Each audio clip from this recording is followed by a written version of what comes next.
है इसमें ज्यादा महत्वपूर्ण भूमिका निभाया जाता है। जैसे आपको ना क्लास 10th में पढ़ना होता है, साइंस होता है ना, तो साइंस के 3 भाग में बांटा गया है। ये तो आप लोग को पता है कि साइंस के 3 भाग बांटा गया है। आपको साइंस क्लास 10th में साइंस के 3 भागों में बांटा गया है, जो तीनों सब्जेक्ट आपको पढ़ना होगा। बायो यानी बायोलॉजी, केमिस्ट्री, फिजिक्स। तो हम लोग आज पढ़ रहे हैं फिजिक्स का चैप्टर 1 है ना, प्रकाश के परिवर्तन पढ़ रहे हैं। प्रकाश के परिवर्तन, जिसको इंग्लिश में कहते हैं रिफ्लेक्शन ऑफ लाइट। याद रखिएगा ना, प्रकाश के परिवर्तन में कुछ 10-12 ऐसा क्वेश्चन होता है जो ज्यादा महत्वपूर्ण भूमिका निभाता है। जैसे हम आपको बताते हैं दूल्हा, देखिए इधर प्रकाश किसे कहते हैं, ये जानना जरूरी हो गया है। ये जानना जरूरी है प्रकाश किसे कहते हैं। तो आपको बताते हैं, जैसे हम आपको प्रकाश वह बाह्यवती कारण है जिससे हमें किसी वस्तु को क्या करने की अनुमति, देखने की अनुमति प्राप्त होती है। प्रकाश वह बाह्यवती कारण है जिससे हम किसी वस्तु को देख पाते हैं। याद रखिएगा, प्रकाश वह बाह्यवती कारण है जिससे हम किसी वस्तु को देख पाते हैं। जैसे कि हम अचानक आपको एक एग्जाम्पल बता रहे हैं, जैसे रात के समय में क्या होता है, हम लोग पढ़ते हैं। रात के समय में हम लोग पढ़ते हैं ना, तो पढ़ते पढ़ते देखिएगा ना, लाइटवा कट जाता है। लाइटवा कट जाता है कि नहीं, तो अब अंधेरा हो जाता है। अब अंधेरा से चिपचाप दिखाई नहीं देता, तो रातों में अब कहते हैं अगर निकलने लगता है तो पता ही कहीं लड़ जाता है, लड़ जाता है कि नहीं। तो वही लाइट आ जाती है, आज आराम से पूरा चीज पहले की बात ही दिखाई देने लगता है। जब पहले के बात ही पूरा चीज दिखाई देने लगता है, तो उसी को प्रकाश की भूमिका यहाँ पाया कि नहीं। तो कोई पूछे प्रकाश किसे कहते हैं, तो प्रकाश से कोई वस्तु को देखने की अनुभूति प्राप्त करता है। यानी किसी वस्तु को हम लोग देखते हैं तो किसके माध्यम से देखते हैं, तो प्रकाश के माध्यम से देखते हैं। किसी वस्तु को हम लोग देखते हैं तो किसके माध्यम से देखते हैं, प्रकाश के माध्यम से देखते हैं। प्रकाश के वेग सबसे अधिक होता है निर्वात में। प्रकाश के वेग सबसे अधिक होता है निर्वात में होता है। कहाँ होता है जी, निर्वात में। निर्वात को क्या कहा जाता है, शून्य कहा जाता है। यानी कहा होता है उसमें 3 × 10⁸ मीटर प्रति सेकेंड होता है। प्रकाश का वेग सबसे अधिक निर्वात में होता है, 3 × 10⁸ मीटर प्रति सेकेंड। हजारों बार ऑब्जेक्टिव में पूछा है कि प्रकाश के वेग सबसे अधिक कहाँ होता है, तो निर्वात में होता है। और कितना होता है, तो 3 × 10⁸ मीटर प्रति सेकेंड होता है। सर तो प्रकाश आप लोग समझ गए होंगे, प्रकाश किसे कहते हैं। प्रकाश के ही माध्यम से हम कोई वस्तु देख पाते हैं। जैसे रात में क्या होता है, हम लोग पढ़ते रहते हैं, अचानक से लाइट कट जाती है कि नहीं। रात में हम लोग पढ़ते रहते हैं, अचानक से लाइट कट जाती है कि नहीं। तो लाइट कट जाने के बाबू तो पूरा अंदर दिखाई देता है। अचानक से लाइट आती है तो पूरा दिखाई देने लगता है कि नहीं। तो वही अब आगे हम चलते हैं, किरण किसे कहते हैं। किरण किस, प्रकाश की गमन पथ की दिशा को किरण कहते हैं। प्रकाश की गमन पथ की दिशा को किरण कहते हैं। देखिए कैसे, ये देखिए सूरज के प्रकाश, मान लीजिए सूरज है,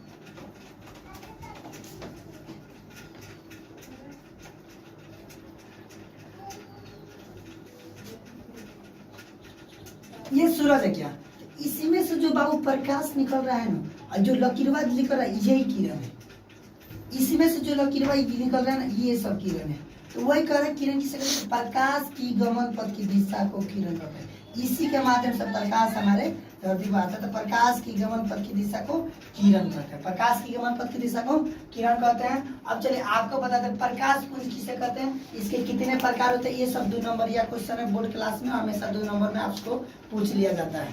तो याद रखिएगा कि प्रकाश पुंज किसे कहते हैं। तो याद रखिएगा, किरणों के समूह को प्रकाश पुंज कहते हैं। किरण जो होता है ना, किरण बाबू यहाँ तो किरण एक साथ अकेले निकल रही है, यहाँ किरण अकेले निकल रही है कि नहीं। लेकिन क्या होता है, जब किरण एक साथ निकलती है ना, जब किरण एक साथ निकलेगी तो क्या कहलाएगी, प्रकाश पुंज कहलाएगी। ए बकलोल वाले क्या करे समझ रिवाइज करा रहे तो ध्यान समझो ना।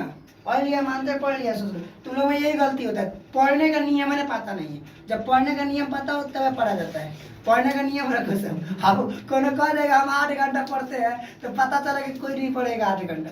तो यार पढ़ो, लिमिट में पढ़ो, 4 घंटा पढ़ो। लेकिन ये नहीं कहते हैं आप लोग अभी 10th क्लास में, तो 4 घंटा से स्टार्टिंग कीजिए, चाहे 3.5 घंटा पढ़िए। और ये नहीं कि लगातार पढ़िए, कभी 1.5 घंटा पढ़िए, कभी 2 घंटा पढ़िए। ऐसा करके लगातार पढ़िएगा तो पढ़ने का मन नहीं करेगा, भाग जाएगा दिमाग। नहीं बताया सर पढ़ने का मन नहीं करता, अरे इतना पढ़ने बैठ जाता, 4 घंटा 5 घंटा बैठेगा तो क्या पड़ेगा, रगड़ेगा। इंसान ही बन कर पढ़िए, मशीन बन कर पढ़िएगा तो इंसान कभी भी आप कभी भी सक्सेसफुल नहीं होइएगा। मशीन को देखते हैं कि नहीं, मेन मौके पर धोखा दे देता है। इंसान बन के पढ़िए, रोज पढ़िए। लेकिन देखिए ये नहीं कि कोई रूटीन बनाता तो 30 दिन पढ़ लेता, नहीं पढ़ पाता है। 30 दिन मतलब 20-22 दिन पढ़ पाता है। कितना वो सिंसियर होता है ना लड़का, कितना वो पढ़ने वाला होता है ना 20 से 22 दिन पढ़ता है। क्यों? क्योंकि 8-7-8 दिन तो एक गोलगप्पे में निकल जाता है। यानी किसी के घर कोनो प्रॉब्लम हो गया, उसके घर ये प्रॉब्लम हो गया, भैया घर प्रॉब्लम हो गया, ये जाओ वहाँ जाओ, मम्मी पापा भेजते रहते हैं, चाहे कोई घर से आ गया तो 8-9 दिन यही निकल जाता है। तो देखिए 20-22 दिन पढ़िए, लेकिन अच्छा सा पढ़िए। और हाँ, रोज आप अगर अच्छा बनना चाहते हैं, अपने आप को बेहतर बनाना चाहते हैं, तो अपने एज के अब आप अपने एज के बच्चा को अपने साथ रखिएगा ना। जैसे अपने एज के बच्चे को रोज 1 घंटा बात कीजिए, 1 घंटा या 45 मिनट मैक्सिमम कोई बढ़ जाइए। अब वहाँ पढ़ाई की बात नहीं होनी चाहिए, पढ़ाई के बात लाना ही नहीं है, शुद्ध बात बोलना है। शुद्ध मैंने समझता है गुना प्योर अपने में जैसे अपने में पढ़ाई की बिल्कुल बात नहीं, संस्कार नहीं, लेवल टू लेवल है वो छोड़ी क्या कर रहे हैं, वो ऐसा क्या ये बात कीजिएगा तो आपका माइंड जो होता है ना, आपका माइंड वहाँ पे मौज करेगा। तो ये घंटा वो बात कवर कर लीजिएगा कि तुम कैसे थे, तुम कहाँ गए थे घूमने, चलो ना क्रिकेट खेला जाए, ऐसा किया जाए, वैसा किया, चलो घूमने। पढ़ाई के अलावा सब बात कर लीजिए, खेल कैसे होता है, कूद कैसे होता है, मार कैसे किया था लो, तुम लोग वहाँ पिटाए कैसे था लो, तोरा मतलब मैं हमारा मतलब मैं आ ना थोड़ा फाइट कर ले, आपस में लड़ लो। मतलब इन्हें की साइकिल फाइट, इन्हें की साइकिल लड़ी, झूठे मोटे में फाड़ फूड़ पटका पटकी जीरा तुरा में बैठ कर। तब हम आपको बताते हैं ऐसी बात कीजिए तो आपको पढ़ने की क्षमता बढ़ेगी, है ना। तो पढ़ने का तरीका रखो, जहाँ जैसा होता है ना वैसे पढ़ना चाहिए। हाँ, ये ना कि पढ़ाई हमारा रूटीन है कि 2 घंटा पढ़ेंगे तो भले 2 घंटे में अब आपके रूटीन है 2 घंटा पढ़ने का, ऐसा रूटीन है 2 घंटा पढ़ने का बना लिया ना, जब रे ना करेंगे भले को मरता रहे, हम नहीं जाएंगे, हमारा रूटीन टूट जाएगा। ये कौन सी पढ़ाई है?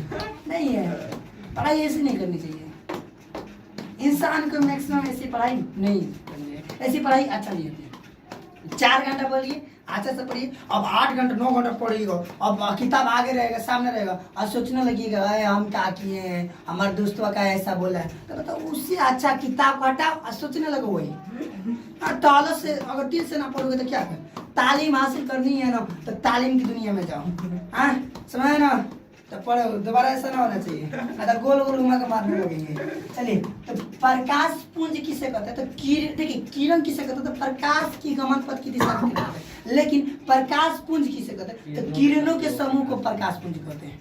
किरणों के समूह को प्रकाश। यहाँ तो किरण अकेले निकल रही है कि नहीं, यहाँ किरण अकेले निकल रही है, लेकिन वही किरण साथ में निकलेगी ना, साथ में निकलेगी। यह समझते रहो, सब समझाने वाले नहीं है। फिर दोबारा यहाँ साथ में निकलेगी तो क्या कहेंगे? इसको किरण कहते हैं, यानी प्रकाश पुंज कहते हैं। प्रकाश पुंज के एक और नाम से जाना जाता है, किरण पुंज कहते हैं। तो इसके 3 प्रकार होता है। प्रकाश पुंज के कौन प्रकार होता है? 3 प्रकार। कौन कौन पता है क्या? समांतर प्रकाश पुंज, अवसारी प्रकाश पुंज, अभिसारी प्रकाश पुंज। समांतर पुंज का क्या होता है? समांतर प्रकाश पुंज, अवसारी प्रकाश पुंज, अभिसारी प्रकाश पुंज। याद रखिएगा, प्रकाश पुंज किसे कहते हैं? तो किरणों के समूह को प्रकाश पुंज कहते हैं। अब प्रकाश पुंज के 3 प्रकार होते हैं, समांतर प्रकाश पुंज, अवसारी प्रकाश पुंज, अभिसारी प्रकाश पुंज। अब उसके बाद है ना, पारदर्शी किसे कहते हैं? पारदर्शी। पारदर्शी से क्या समझ? पार से क्या चाहिए? पार से तो पार, पार से पार। और दर्शी माने कोनो वस्तु, कोनो वस्तु। मान लीजिए यहाँ पे देखिए, यहाँ पे कोई वस्तु है, यहाँ पे कोई वस्तु है, गौर से देख लो, आंखों पार करके, ये कोई वस्तु है। यहाँ पे मान लीजिए टॉर्च है, यहाँ पे मान लीजिए टॉर्च इसको कर रहा है, तो बाबू ये टॉर्च का प्रकाश इसको अगर पूर्ण रूप से इधर पार करके जा रही है, इधर दिख रहा है, इधर प्रकाशवा दिख रहा है, इसको कहते हैं पारदर्शी। क्या कहेंगे? पारदर्शी। अगर मान लीजिए यहाँ पे कोई वस्तु है, यहाँ पे हम मान लीजिए यहाँ पे वस्तु है, यहाँ पे टॉर्च है ना, टॉर्च। बाबू टॉर्चवा का जो लाइटवा है ना, इसको पार करके इधर दिखेगा, उसके बगल में दिखेगा, तो इसको क्या कहेंगे? पारदर्शी कहेंगे। यानी इसका डिफिनेशन हो जाएगा, बहुत प्यारा सा डिफिनेशन है। जिस वस्तु को प्रकाश पूर्ण रूप से पार कर जाता है, जिस वस्तु को प्रकाश पूर्ण रूप से पार कर जाता है उसे क्या कहते हैं? पारदर्शी कहते हैं। जिस वस्तु को प्रकाश पूर्ण रूप से पार कर जाता है उसे क्या कहते हैं? पारदर्शी। जिस वस्तु को प्रकाश पूर्ण रूप से पार कर जाता है उसे पारदर्शी कहते हैं। जैसे वायु को प्रकाश पूर्ण रूप से पार करता है तभी ना हमारे पास दिखता है। देखिए ऐसा नहीं कि यहाँ हवा नहीं है, हवा है, हवा को प्रकाश पार करके हमारे पास आ रहा है ना, तो वायु को पार कर जाता है। उसके बाद है ना अपारदर्शी। तो अपारदर्शी इसके ठीक उल्टा है। पारदर्शी में क्या था? जिस वस्तु का प्रकाश पूर्ण रूप से पार कर जाता था। अपारदर्शी जिस वस्तु का प्रकाश पूर्ण रूप से पार नहीं कर पाता है, जिस वस्तु का प्रकाश पार नहीं कर पाता उसे क्या कहता है? अपारदर्शी। जैसे आप ही को हम बताते हैं, ये किताब है, है ना किताब। तो इसको अगर प्रकाश पार कर जाएगी तो कौन दर्शी कहलाएगा? पारदर्शी कहलाएगा। इसको अगर किताब पूर्ण रूप लाइट आ रही है, इधर सब लाइट दिखा रहा है, अब इसको पूर्ण रूप से इधर पार करके दिखेगा तो कौन दर्शी? पारदर्शी। अगर जो इसको पार नहीं कर पाएगा, इधर ही रह जाएगा तो कौन दर्शी? अपारदर्शी। याद रखना, जिस वस्तु को प्रकाश पूर्ण रूप से पार कर जाएगा ना उसे पारदर्शी कहते हैं, और जिस वस्तु को प्रकाश पूर्ण रूप से पार नहीं कर पाता उसे अपारदर्शी कहते हैं। इतना याद रखने की जरूरत। अब ये दोनों में बीच में, ये दोनों के बीच में फसल रहता कौन? पारभासी। इन दोनों के बीच में फसल रहता है पारभासी। दल चट्टा है जो झगड़ा लगा देता है। देखिए कैसे है, आप ही रोहित कुमार जानते हैं हम आपको। देखिए अब आपको बताते हैं, ध्यान समझो जी। अब यहाँ पे देखिए कहाँ गया था जी? पारदर्शी, पारभासी। सुनिए, अब पारभासी में क्या होता है? ये कोई वस्तु है, इसको अगर पूर्ण रूप से प्रकाश पार कर जाएगी तो पारदर्शी है, प्रकाश पार नहीं करे तो अपारदर्शी है। लेकिन ये वस्तु है, ये प्रकाश पार करके कुछ भाग इसका इधर आ रहा है और कुछ भाग इधर जाते हैं, इसी को पारभासी कहते हैं। क्या कहते हैं? पारभासी। ये वस्तु है, ये वस्तु है, इधर से टॉर्च बार रहे तो जब टॉर्च बार तो इस पर प्रकाश जाइए रहे तो इसका कुछ भाग, कुछ रोशनी होती है ना इधर आ जा रही है, कुछ रोशनी इधर चल रही है, इसको पारभासी कहते हैं। यानी कह सकते हैं जिस वस्तु को प्रकाश का कुछ अंश बाहर निकल जाए, जिस वस्तु को प्रकाश का कुछ अंश बाहर निकल जाए उसे पारभासी कहते हैं। जिस वस्तु को प्रकाश का कुछ अंश बाहर निकल जाए उसे क्या कहते हैं? पारभासी कहते हैं। पारभासी जैसे लगा तेल लगा कागज, घिसा हुआ कागज, रंगीन पेपर, हाँ घिसा हुआ शीशा, शीशवा का जो है ना, हम जो कांच है ना, कांच को रगड़ देंगे ना तो देखना वो पारभासी बन जाएगा। आधा उसका उधर रह जाएगा प्रकाश, आधा नीचे ही चला आएगा। आया बात समझ में? यानी आप लोग पारदर्शी, अपारदर्शी, पारभासी सबको समझ में आ गया? आ गया ना? आगे बढ़े ना, रिविजन करते रहिए लोग, बड़ी मार मारेंगे, बहुत दिन हो गया तो छोड़िए इसको। छाया किसे कहते हैं? अब देखिए छाया किसे कहते हैं। जैसे हमारा देखिए यहाँ छाया है ना, यहाँ छाया, तो कहेंगे छाया किसे कहते हैं? याद रखिएगा। मान लीजिए यहाँ से कोई वस्तु आ रही है, मान लीजिए वस्तु सूरज के बातें हटावा ना, ओकर बातवे अलग बा। टॉर्च पर चलो नया जमाना में। यहाँ पे मान लीजिए कोई वस्तु है, ये कोई वस्तु है, ये टॉर्च है,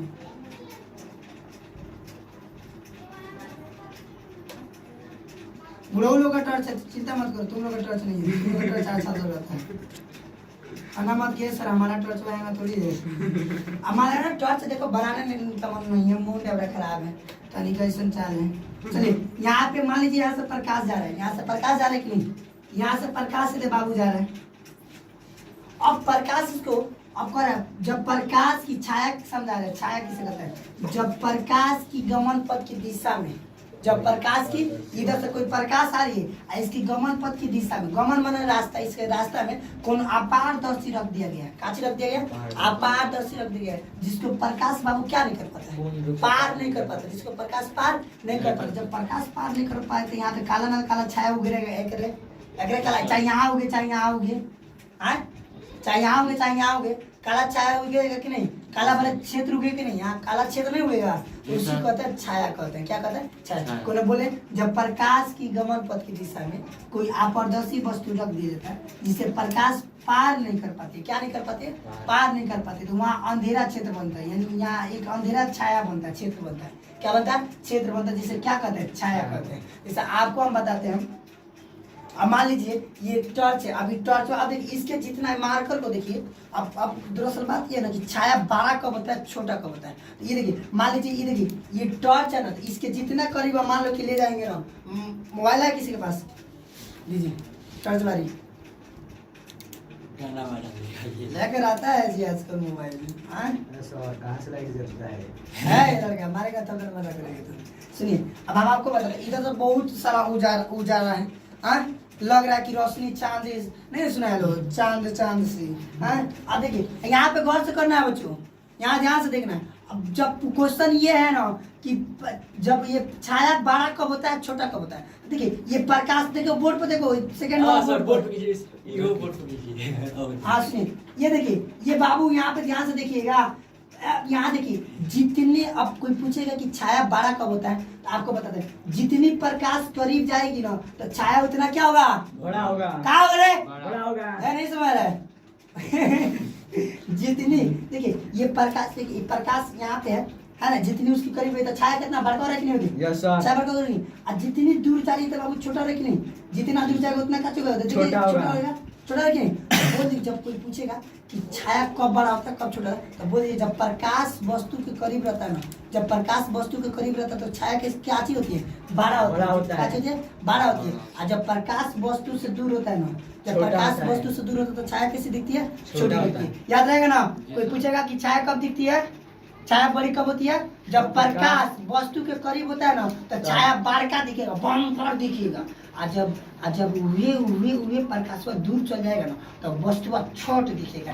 एग्जांपल में सर बादल, एग्जांपल में बादल कैसे हो सकते हैं, जब घटा लगता है ना सूरज, जब सूरज, हाँ बता रहे हैं हम आपको, तो वहाँ सूरज जो होता है ना, सूरज तो वो सूरज जब घेर रहता तब ना थोड़ा बहुत, वो सब छोड़िए ना बात। आप एग्जाम्पल आगवा में का भूसा भर रहता ना दिखा दे कैसे, हाँ आगे चक्कर में आग को ना पड़ो, बड़ी मार मारेगी उधर जब से भड़का हो गया सब। प्रकाश के परिवर्तन से आप क्या समझते हैं, प्रकाश के परिवर्तन से आप क्या समझते हैं, मेन क्वेश्चन ये है, ये भी मेन था, ऐसा नहीं है।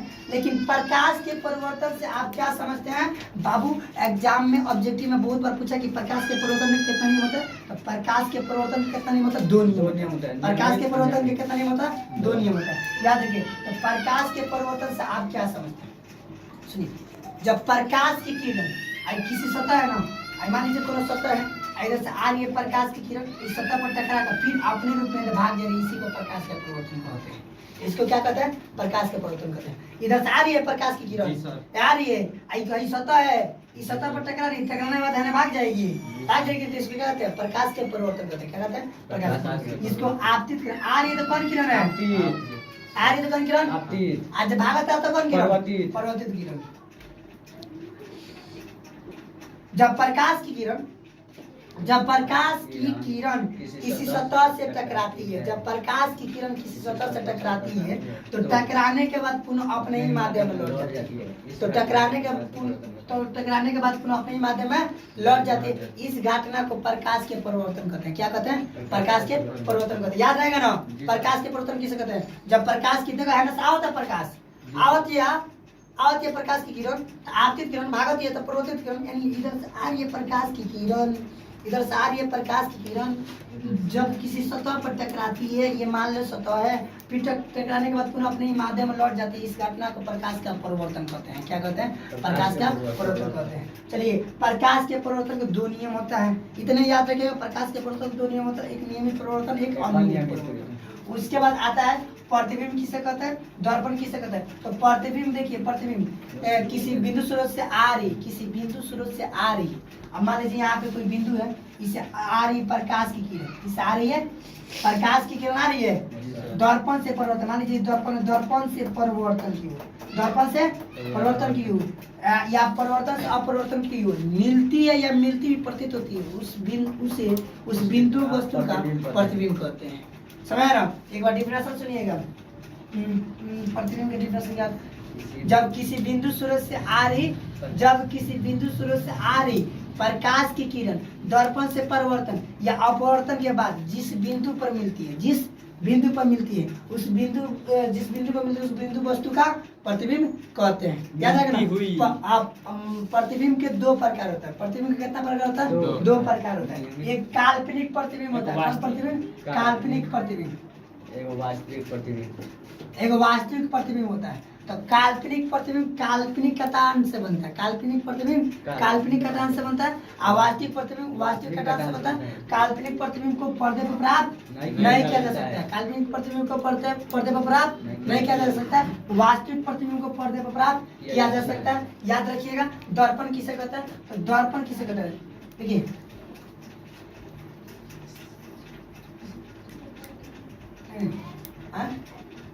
जब दर्पण किसे कहता है, वाह देखिए, अब यहाँ पे मान लेते हैं, यहाँ पे ये देखिए कहेंगे ना, वह चिकनी आम चमकीली सतह, वह चिकनी आम चमकीली सतह जिसका एक भाग रजतीत होता है, जिसका एक भाग क्या होता है, रजतीत होता है, उसे क्या कहते हैं, दर्पण कहते हैं। क्या कहते हैं, दर्पण कहते हैं। 1 मिनट रुकिए, देखिए हम आप लोग को दर्पण दिखाने वाले थे, तो दर्पण तो यही है ना, इसका एक चिकनी है, चमकीली भी है, लेकिन रजतीत क्या होता है ये आप लोग को मन में डाउट होगा, तो डाउटवा का हम क्लियर कर देते हैं। इसको देखेंगे भाई, खोलेंगे प्यार से, और अगर जो कोनो भुला गया पूछ देगा रजदीद कैसा होता है, तो बड़ी मार मारेगा। अगर जो किसी ने कुछ कह दिया तो देखो रजदीद क्या होता है, जिसका एक पीछे रखी थी। ऐसा सर खुलना है। सुनिए ये अब हम आपको बताते हैं। ये चिकनी आम चमकीली सतह है, दर्पण किसे कहते हैं? तो वह चिकनी आम चमकीली सतह, वह चिकनी आम चमकीली सतह जिसका एक भाग रस्तित होता है। रस्तित यही है, रस्तित यही है। आपको बताते ये तो इसमें उजला कलर किया, नहीं तो इसमें ब्लू कलर का होता है। जैसे उनका शॉर्ट है ब्लू में, जैसे हम आपको बता रहे हैं ये सब टाइप का कलर रहता है। ये सब टाइप का क्या रहता है? ये सब टाइप का क्या रहता है? ऐसे क्या रहता है? ये ब्लू टाइप का। तो बताते हैं, तो वह चिकनी आम रास्ते समझ आ गया ना।